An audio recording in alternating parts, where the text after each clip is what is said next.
નવસારીમાં 100થી વધારે લોકો ફૂડ પોઈઝનનો શિકાર બન્યા છે। માટવાડ અને સમાપુર ગામમાં લોકોને ઝાડા ઉલટીની ફરિયાદ ઉઠી છે। ધાર્મિક પ્રસંગના ભંડારામાં જમ્યા બાદ હાલત ખરાબ થઈ હતી।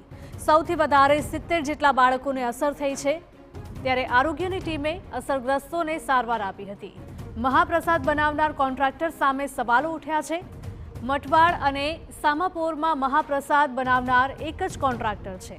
ભોજનમાં પીરસેલી છાશ અને કેરી પણ શંકાસ્પદ હોવાની ચર્ચા છે। ફૂડ વિભાગે સ્થળ પર જઈને ભોજનના સેમ્પલ પણ લીધા।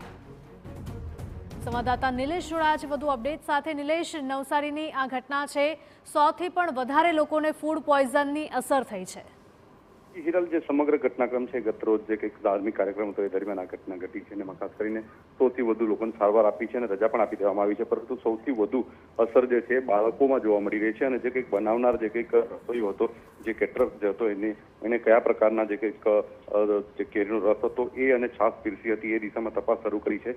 ખાસ કરીને હાલ તો કોઈ ગંભીર હાલતમાં એવી સ્થિતિ નથી, પરંતુ જે કંઈક તમામ લોકોને રજા આપી દેવામાં આવી છે અને ફૂડ એન્ડ ડ્રગ વિભાગે આ જે કેટરર છે એની સામે તપાસ હાથ ધરી છે। પાસે લાયસન્સ છે કે કેમ, અને એને જે કંઈક પીરસ્યું હતું, જે કંઈક છાશ અને જે કંઈક કેરીનો રસ હતો એ ક્યાંથી લાવ્યો હતો એ તપાસવા માટેની જે કંઈક તજવીજ હાથ ધરવામાં આવી છે। જી બિલકુલ, માહિતી બદલ આપનો આભાર। તો આરોગ્યની ટીમે અસરગ્રસ્તોને સારવાર આપી છે। આ સાથે જ ફૂડ વિભાગ દ્વારા પણ તમામ ભોજનના સેમ્પલ લેવામાં આવ્યા છે અને તેને રિપોર્ટ માટે મોકલવામાં આવ્યા છે।